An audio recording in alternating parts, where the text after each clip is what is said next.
공직선거법상 허위사실 공표 혐의로 재판에 넘겨진 이재명 경기지사에 대한 대법원 최종 판단이 잠시 뒤인 오후 2시 내려집니다. 지사직을 유지할 수 있을지 여부가 판가름 나게 되는데요. 지금 대법원에 취재 기자가 나가 있습니다. 김수강 기자 나와 있습니까? 네, 대법원에 나와 있습니다.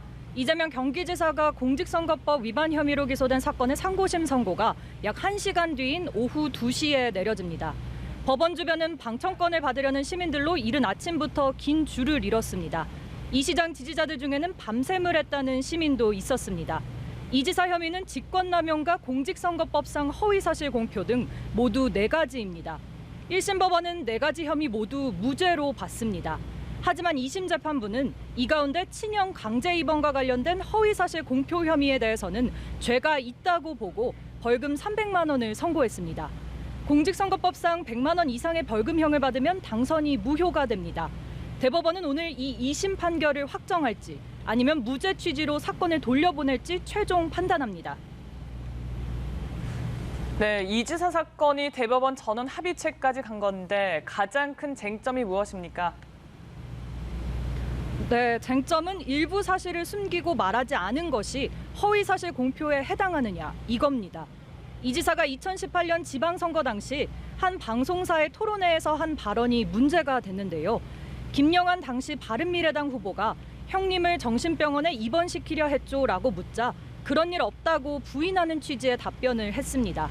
나중에서야 이 지사는 형이 정신질환이 있는 것 같으니 보건소를 통해 검사해보자고 어머니가 진단을 요청한 사실이 있고 실제로 형을 정신병원에 입원시킨 것은 본인이 아닌 형수와 조카들이었다고 구체적으로 해명했습니다. 1심 재판부는 그런 일 없다는 답변이 구체적이지 않은 만큼 허위사실 공표가 아니라고 봤는데 2심은 이걸 적극적으로 사실을 왜곡한 것으로 판단했습니다. 대법관 4명으로 구성된 소부에서 이 사건 심리를 2개월 동안 하고도 결론을 내지 못해 전원 합의체로 넘기게 됐습니다. 13명의 대법관들이 어떤 결론을 내렸을지 관심이 쏠리는데요. 다만 대법원 판결은 하급심이 법리 적용을 제대로 했는지 따지는 법률심이고 양형은 판단 사항이 아닙니다. 국민적 관심이 쏠린 사안인 만큼 재판 과정은 오후 2시 TV와 유튜브를 통해 모두 생중계됩니다. 네, 그 결과에 따라서 이 지사의 정치적 명운이 달린 상황인 것 같고 만약에 상고가 기각되면 그러니까 2심 판결이 확정되면 선거 비용까지 반납을 해야 된다고요?